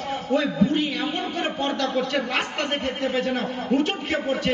আর তার সাথে গেছে টকটকে আপেলের মতন তার লাতিন পতিন, সে বেহাইয়ার মতন এভাবে যেছে। তো ও পর্দা কেন? ওর জন্য এখন পর্দা ফরজ, আর বুড়ি করছে পর্দা। এর উল্টো চলছে। তো বলছে কাসিয়াতুন আরিয়াতুন মাইলাতুন উমিলা, যে এমন ভাবে তারা সাজ শৃঙ্গার করবে আর অপর পুরুষকে আকৃষ্ট করবে, এইভাবে নিজের বডির হেফাজতের জন্য ওয়া হাসানাত ফারজাহা, তাদের বডির হেফাজত করতে হবে। সব সময় যেন কোনো লুচ্চাটে যেন আমার বডির দিকে নজর না দিতে পারে। কারণ যে পুরুষের নজর হলো যেমন তীর ছাড়লে যেমন গিয়ে লাগলে মানুষের প্রাণ চলে যায়, সেরকম মা বোন তোমাদের জন্য পুরুষরা হলো সেরকম, যে তোমরা তোমাদের দিকে তাকালে কত যে কঠিন শাস্তিতে তোমরা পড়বা, সেই দিনকে বুঝতে পারবা। এখন তোমাদের কানে ভরা যাবে না। তারপরে বলছেন ওয়াতাত বালাহা, তারপরে বলছেন যে স্বামীর কথার উপরে নিজের জীবনকে চালাতে হবে। কিন্তু বর্তমান যুগে স্বামীর কথার উপরে কোনো মহিলা চলতে পারে না। কিন্তু আজকে তোমরা ভাবছো যে আমাদেরকে যদি আমার স্বামী বেশি এইদিক ওদিক ঘেরাও করে, তাহলে আমরা কিস করে দেব, তাকে ফান্দে ফেলে দেব। তারপরে শুনলেন রাসূল কি বলছেন, যে আমরা কাকে সাজদা করি? আল্লাহকে। আল্লাহকে সাজদার পরে যদি কাউকে পৃথিবীতে সাজদার হক থাকতো, তাহলে প্রত্যেকটা মহিলাকে বলতো যে তোমরা তোমাদের স্বামীকে সাজদা করো। তাহলে তোমাদের স্থানটা কোথায়? স্বামীর পদতলে। অতএব স্বামীর কথার উপরে জীবন যাপন অতিবাহিত করার চেষ্টা করতেই হবে। আর যদি না করতে পারেন, তাহলে কোনোদিন ঢুকতে পারবেন না জান্নাতে, ওই জন্য হারাম হয়ে যাবে। এবার আমি আপনাদের সামনে যে কথাটা বলতে চাচ্ছি, যে এইভাবে আমাদেরকে কি করতে হবে? স্বামীর খিদমত করতে হবে। আর আজকে আমাদের মহিলারা স্বামীর সাথে একবারে ঝগড়া করে নিল, আর ঝগড়া করার পর আবার দেখছে নামাজ পড়ছে, রোজা রাখছে, এক একটা মহিলার উপরে তার স্বামী যদি অসন্তুষ্ট থাকে, এখানে বড় বড় আলেম ওলামা বসে আছে, তার নামাজ আল্লাহ কবুলিয়াতের দরজায় কবুল করবে না, ওই আমল আল্লাহর কবুলিয়াতের দরজায় পৌঁছাবে না। তার কারণ রসুলের বেটি ফাতিমা রাদিয়াল্লাহু তাআলা আনহা বিয়ে হয়েছেন হযরত আলীর সঙ্গে। তারপরে স্বামী স্ত্রীর ব্যাপার কোনো একটা কথাতে একটু তর্কাতর্কি হয়ে গেল, তারপরে হযরত আলী তার সঙ্গে কথা বলছেন না, একটু রাগ করেছেন। বিশ্ব নবীর কাছে আম্মাজান ফাতিমা গেলেন, মনটা যেন খারাপ খারাপ ভাব। রসুল জিজ্ঞাসা করছেন, বেটি তোমার কি হয়েছে?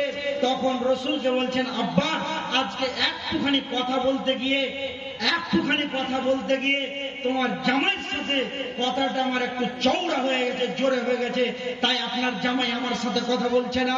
তখন আম্মাজান ফাতেমাকে বলছেন, বেটি ফাতেমা রে, তুমি কত বড় সম্মানের অধিকারী আমার কাছে। সাহাবীরা বলতেন, উম্মে আবি, বাপের মা, নবীজি যখন কোন জায়গায় মার খেয়ে রক্তাক্ত হয়ে আসতেন, তখন আম্মাজান ফাতিমা রসুলের ক্ষত ক্ষত জায়গাগুলোতে কি করত, আলো জেলে তাপ দিয়ে দিয়ে রসুলকে মায়ের মতো মাথা নেড়ে নেড়ে আদর করত, এইভাবে রসুলকে সম্মান করতেন।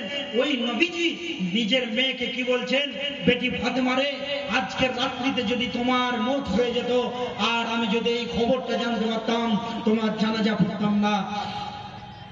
অতএব আমরা কি বুঝতে পারলাম যে কত গুরুত্ব আছে স্বামীর ব্যাপারে, নবীজি কত বড় কথা বললেন।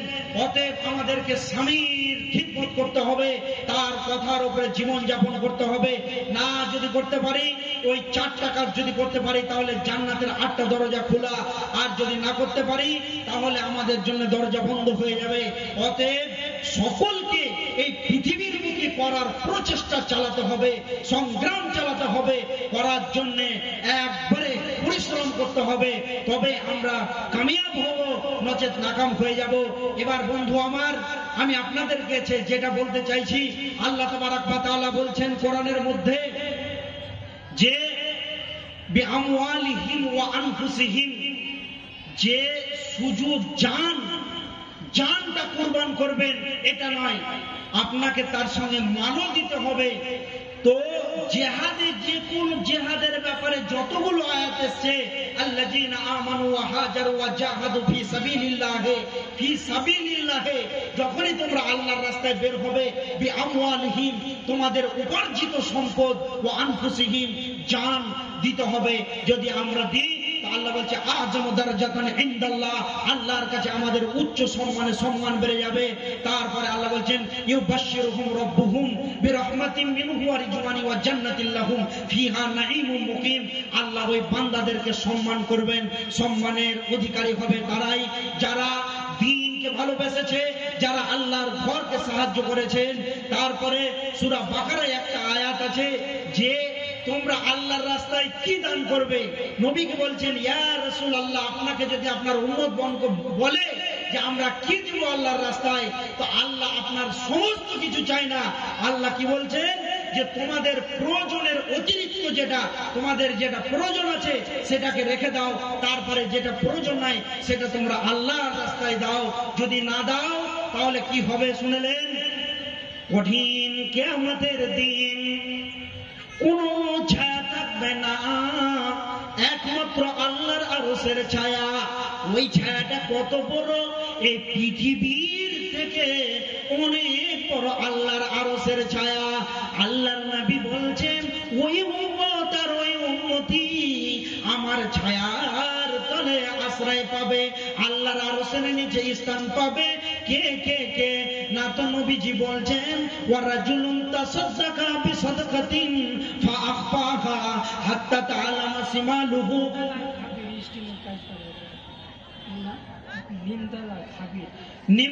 নিমতলার খাবির ভাই স্টিলের কাজ করে 1000 টাকা দান করেছেন। আল্লাহ তুমি তার দানকে সাদরে গ্রহণ করে নাও। তোমার বান্দা যে উদ্দেশ্যে যে নিয়তে দান করেছে পৃথিবীর জানার কারোর ক্ষমতা নাই। ইয়া রাব্বুল আলামিন, তুমি একমাত্র জানো, তুমি তার সমস্ত টাকা যাকে পূরণ করে দাও। আল্লাহুম্মা সাল্লি আলাইহি আল্লাহুম্মা বারিক আলাইহি। বন্ধু আমার, আল্লাহর নবী বলছেন যে কোনো ছায়া থাকবে না, ওই ছায়াতে কে স্থান পাবে না, তো রাজুলুন তাসাদদাকা বিসাদকাতিন ফাহাফাহা হাত্তা তা'লামা শিমালুহু মা তুনফিকু ইয়ামিনুহু, ওই ব্যক্তিটি পাবে যে ব্যক্তিটি গোপনে গোপনে এসে আল্লাহর ঘরকে দান করবে। ওই লোকটি কঠিন দিনে আল্লাহর রহমতের ছায়াতে স্থান পাবে। বন্ধুরা আমার, এখন দানের কথা শুনে মানুষ পালাতে লেগেছে। জিহাদের ময়দান থেকে পালায় কে? না মুনাফিক। অল্প কথায় গালিগালাজ করে কে? মুনাফিক। আর আপনার কি নাম? মুনাফিক ধোঁকা দেয়, ওয়াদা খেলাপ করে, ওয়াদা পূরণ করে না। এটা হলো একটা জিহাদের মতন। একটা মাদ্রাসা চালা, একটা মসজিদ চালাও হলো জিহাদের মতন।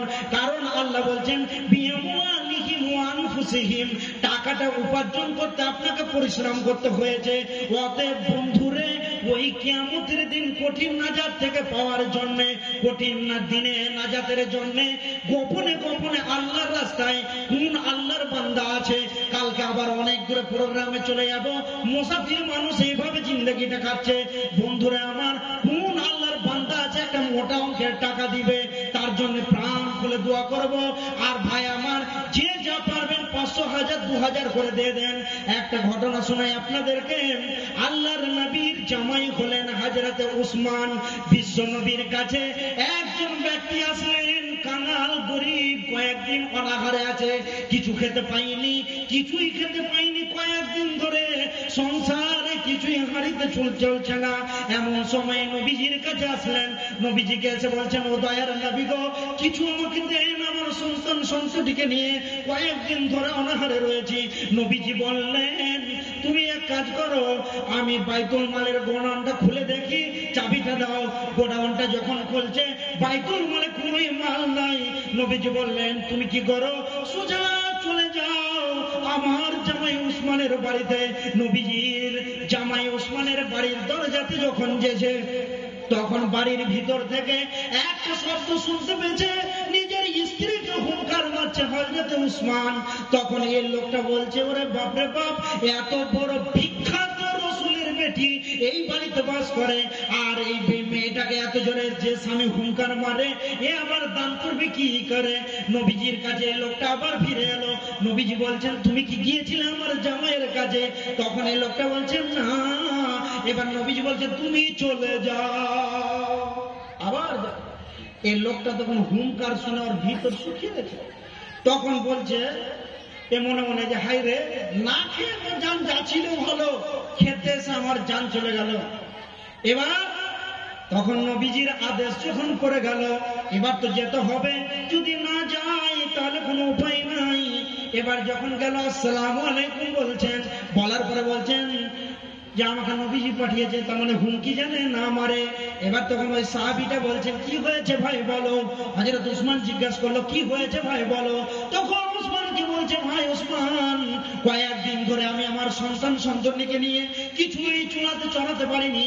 তখন হযরত উসমান বলছে, তোমার চাদরটা পেরে দাও, আর যত মাল আছে। উসমান তখন দিতে অনেক মাল দিয়ে, এবার ওই ব্যক্তিটার চোখটা যেন উপর দিকে উঠে গেল।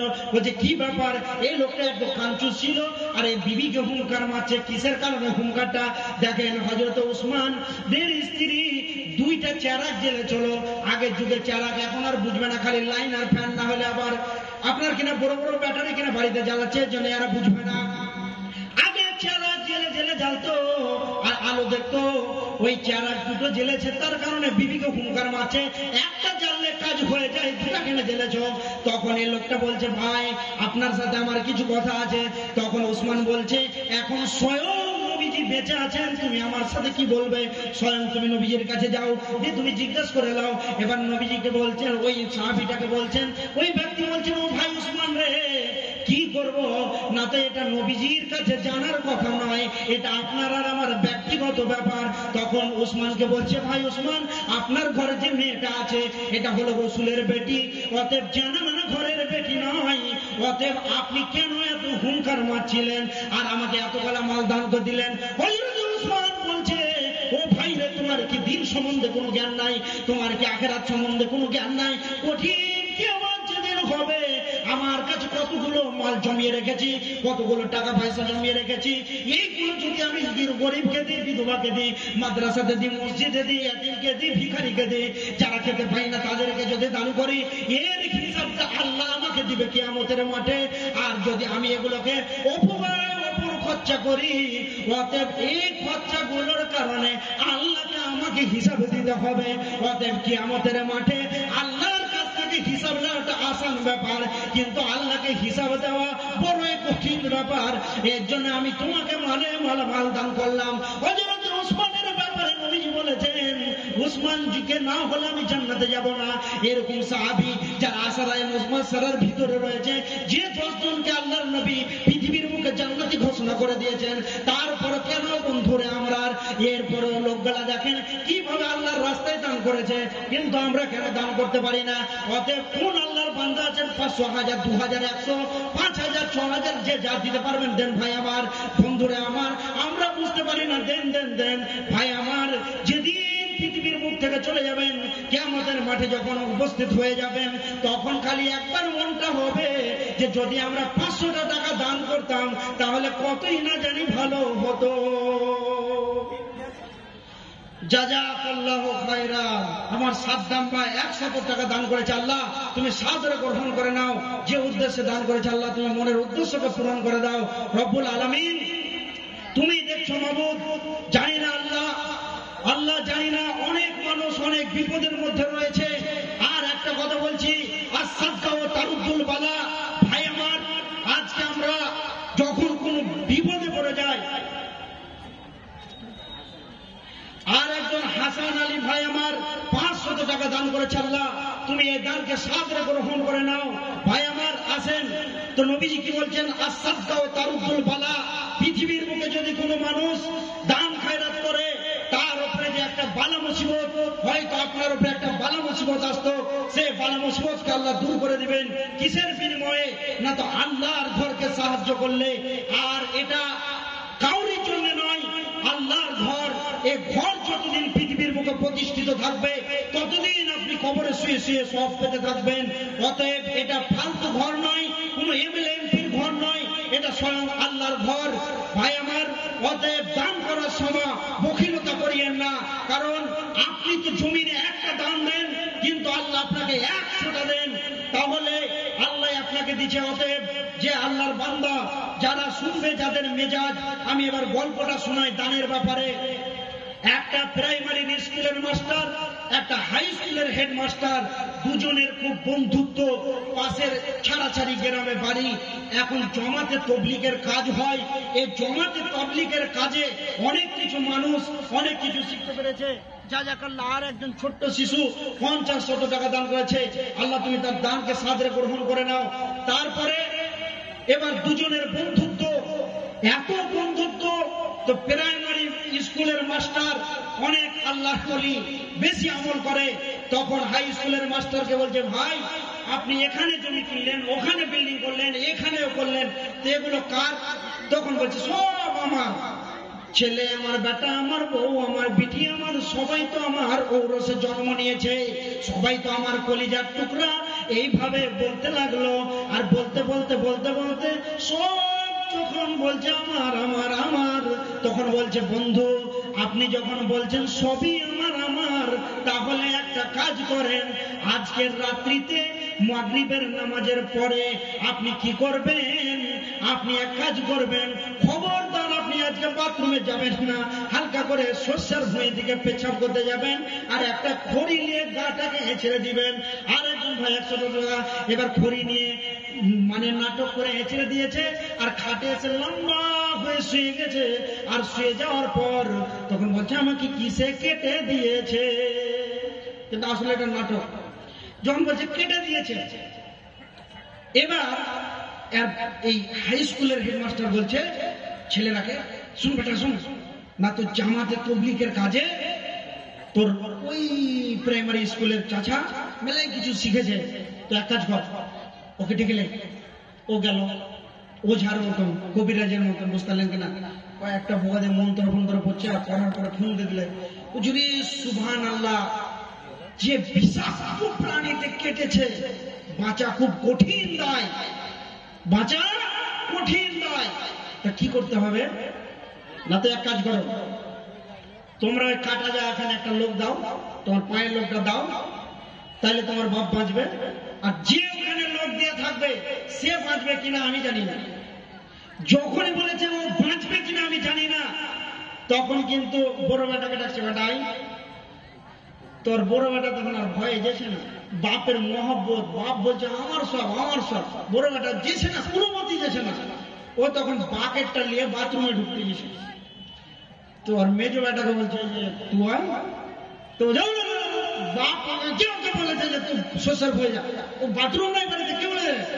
যখন চোপার জোরটা চালিয়ে দিলে বাপ খালি উঠি সুবহানাল্লাহ। তারপরে তখন ওর বহু গলা বলছে তোমরা কি করবি গে মা? হ্যাঁ আপনার কি করবো? ওর কিন্তু আরো চোপার জোর, বেটা ছেলের কিলের যার জোর না আছে ওর চোপার জোর আছে। তো এরপরে দেখছেন এদিকে জালসা আছে প্রচুর। তো এইভাবে যখন বললো, তো ওনার স্ত্রীকে বলছে যে ভাবি তাহলে আপনি একটু আসেন, দেখা যাক কি করা যায়। ওর স্ত্রীও কোনো মতেই যেছে না। তো বলছে, এবার গল্প শুরু করলো, বলছে মাস্টার ভাইকে তো আর বাঁচা যাবে না, তাহলে কি করা যায়? আমার সঙ্গে ওনার আলোচনা হয়েছিল যে আমি বলেছিলাম যে ভাই রে তুমি যদি আমার আগে মারা যাও তাহলে আমার গোরস্থানটা ওই জায়গাতে পড়বে, আমার ছেলেরাকে তুমি বলে দিবে আমি তোমার কাছে ওসিয়তটা করে গেলাম। আর যদি কি করে আমি যদি তোমার আগে মরে যাই তো তোমাকে বলে গেলাম আমার গোরটা যেন ওই জায়গাতে করে। বলছে হার বাপ তাহলে কোন জায়গাতে করে গেছিল? বলছে তোকে আয় কিনেতে বুঝতে পারলেন কিনা, বাড়ির আইগিনের ভিতরে। তারপর ঢালাই ফাটা খবর খোলার কাজ চালু কর, কারণ তোর বাবার বাঁচবে না। তখন যেই মানে হাতুল নিয়ে বেরিয়েছে তখন দুটা বহু বেরিয়ে গেছে, বুঝতে পারলেন কিনা। আমরা ছেলে পিলা মানুষ করবো না, শ্বশুরের খবর দেখবো, সকাল সকাল একবারে লেগে পায়। তখন বলছে ভাবি আপনি কি রায় দিচ্ছেন? মানে মাস্টার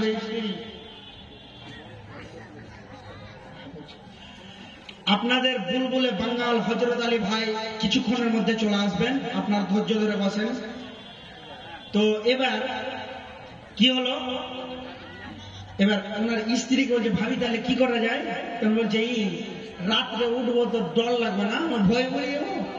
তো যে আর বড় বেটা আর মাস্টারের স্ত্রী বলছে টেনিস ফার্মার কাছে যেখানে আমরা সবাই পেচ্ছাপ করতাম, কাল থেকে আর ওখানে করবো না, ওখানে করতে হবে।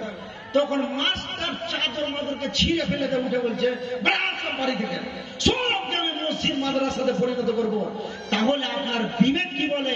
এটা হাসির জন্য বলিনি ভাই আমার, এই দুনিয়াটা কেমন, দুনিয়াটা কেমন। শেখ সাদি আলাইহির রহমান বলছে জাহা এ বেরাদার মানা ফাকার এলান্দার জাহা পারি বাস্তবার মাকুম সাকে এবার উমরু কে পোস্ট কে বেসিয়ার পারওয়ানু কা পোস্ট চুহান রাতান কুরান দানে কা এবার দানে মুরদান কে বারুয়ে খা। এইভাবে বন্ধুরে উনি বলতে চাইছেন এই আসমানের নিচেটা জমিনের উপরটা এটা একটা জঘন্য মহিলার সঙ্গে তুলনা করা হয়েছে। কারণ এই মাল ধন ছিল তোমারও বাবার, বাপের মালেতে তুমিও মরিস হইবে। এই ধন মাল ছিল তোমারও বাবার, সেই মরে গিয়ে আজ হয়েছে বাবার। বাপের মালেতে তুমি ওয়ারিস হইবে, কাল ছেলে ওয়ারিস হবে তুমি মরে গেলে। ধন ধন করিও না ধন উপার্জন, মরিলে ধন কাল তোমার হইবে বন্টন। আজ তুমি পড়িতেছ রেশম পশম, কালকে পড়িবে তুমি মরণের কাফন। আজ তুমি গানি গুণা হইতেছ সাওয়ার, কালকে জানাজা সাওয়ারি হইবে তোমার। আজ তুমি শুইতেছ খাটের ওপর, কালকে শুইবে তুমি ঘরের ভিতর। মানব যদি হব আমাদের জ্ঞানী বিচক্ষণ, মজিয়া আল্লাহর প্রেমে বন্দিয়া আল্লাহর প্রেমে কাটাও জীবন। ভবেতে আসিয়া তুমি ভূমির মেলায়, ভূমিতে আসিয়া তুমি ভবের মেলায়। খেলায় কাটিও না মাতিয়া খেলায়, এ মেলায় বহু লোক আসিয়া ভূমিতে। সব চলে গেল কথা দেখিতে দেখিতে, সংবাদ তাদের কিছু পাওয়া নাহি যায়, খবর তাদের কিছু পাওয়া নাহি যায়। হাই আজ আছে তারা কি হালে কোথায়, নাই সে দেশে কেউ খোদা ভীরু আর করিবে তাহাদের বিন্দু উপকার। দেখিতে আসিলাম মেলা দেখা হলো বেশ, চলো এবার ফিরে যাই আপনার দেশ। যে দেশে ছিলাম পূর্বে চলো সেই দেশে, ইতিহাসে রয়েছে অবশেষে পরবাসে মাতা পিতা ভাই বন্ধু আত্মীয় স্বজন কর্মে শহীদ দেশে সব করিল ভ্রমণ তোমারও ভ্রমণ কাল হয়ে উপস্থিত সমল সংগ্রহণ কর হে কিঞ্চিত সাহসে কান্দর বাঁচা মরিবার কালে এই ওসিয়ত কর অরিস সকলে বলিলে আমার তরে শুনো বারে বার কাফনের সাথে হাত বেদনা আমার সকলিতে মিলে চলে খাটলিতে করে দুই হাতে ঝুলাইয়া লইয়া যায় মরে এই হাল দেখে মোর যত মাখলুকাত আফসোস করিবে আর কহিবে এবার সাত মুলুকের সাত কান্দর ছিল সকলে থাকিল আজ খালি হাতে গেল। কি লিখবেন তো বাদশা সেকান্দর বলছে যে যখন আমি মারা যাব তারপরে যাদেরকে যে কবর যখন দিবে তো আমার হাত দুটোকে বাইরে রাখবে তারপরে যারা বলছে আপনি এমন কথা কেন বলছেন তখন উনি বলছেন যে সারা বিশ্বের যতগুলো মানুষ আসবে পৃথিবীতে তারা যারা এই জ্ঞানটা হাসিল করতে পারে যে পৃথিবীটা কিছুই নয় একটা ধোঁকা সবাই খালি হাতে যাবে। অতএব ভাই আমার কোন আল্লাহর ওলি আছে 500-600 করে দেন ভাই আমার কিছু কালেকশন গুলো আপনারা তো সবাই বসে আছেন এতক্ষণ ধরে শোনাচ্ছি আপনাদেরকে মসজিদের জালসা রাসূল বলছেন মুহাম্মদ আলিল্লাহি মসজিদান বানাল্লাহু লাহু ফিল বাইতে জান্নাত। আপনাদের প্রধান বক্তা চলে এসেছেন আর একজন ভাই 100 টাকা আপনারা ধৈর্য ধরে বসেন আর একজন বাপজি আমার 200 টাকা দান দিয়ে গেল আল্লাহ যে উদ্দেশ্যে যে নিয়তে করে গেল দান দানকে কবুল করো হে রহমান আল্লাহ। আর একজন প্রধান ভাই 500 টাকা দিয়েছে দান আহারে বাহারে বাংলা ছিল দুনিয়াতে দানের কথা শুনে দান দিয়ে গেল তোমার ঘরেতে যে উদ্দেশ্যে যে নিয়তে করে গেল দান তুমি কবুল করো হে সুবহান আল্লাহুম্মা সাল্লি আলাইহি আল্লাহুম্মা বারিক আলাইহি লা ইলাহা ইল্লাল্লাহুল হালিমুল কারীম সুবহানাল্লাহি রাব্বিল আরশিল আযীম আলহামদুলিল্লাহি রাব্বিল আলামিন আসআলুকা মুজিবাতি রাহমাতিক ওয়া আযাইমা মাগফিরাতিক ওয়াল কালিমাতা মিন কুল্লি বির ওয়া সালামাতা মিন কুল্লি ইসম লা তা'দালানা জানবান ইল্লা গফারতাহু ওয়া লা فرزته ولا حاجة هي لك ورجا إلا قضيتها يا أرحم الراحمين سبحان ربك رب العزة عما يصفون وسلام على المرسلين والحمد لله رب العالمين। দেন ভাই আর মা বোনেরদের কাছে কিছু পাঠান মা বোনেরা কিছু দিচ্ছে না কেন একজন বোন আমার একটা আংটি দিয়েছিল তো এই আংটিটা সেই তারাই দিতে পারে যাদের ঈমানটা কাদের মতন সেই যুগের সাহাবীদের মতন। কারণ যখন তবুকের যুদ্ধের ঘোষণা চলে আসলো নবীজি বলছেন যে আমি খবর পেলাম কিন্তু কিছুই নয় তাহলে তোমরা কি করবা তাহলে তোমরা এখন কি করো তোমরা মাল জমা করো। বেলালকে বললো তুমি এলান করে দাও একবার এলান করলো সে যুগের মহিলারা কানের নাকের যা কিছু ছিল সমস্ত খুলে খুলে দান করেছিলেন। বন্ধু আমার মা বোন আমার এইভাবে আমার একজন বোন সেই রকম একটা আংটি দান করেছে আল্লাহ তাকে তুমি তাদের মতনই তার চরিত্র গঠন গাঠন আল্লাহ সেই যুগের মহিলাদের মতন করে দিও আল্লাহ। তোমার কাছে তো কিছুর অভাব নাই তুমি সেকেন্ডের ভিতরে মানুষকে পরিবর্তন করতে পারো। আল্লাহ বলছেন কুন ফায়াকুন আল্লাহ তুমি বললে সবকিছু হয়ে যায়। অতএব ভাই আমার বন্ধু আমার আপনাদের বক্তা চলে এসেছেন আর আপনারা যা পারবেন ওনাদের হাতে দিবেন অবশ্যই। আমি এই বলে আপনাদের কাছ থেকে আজকের মতো সমাপনী দিলাম।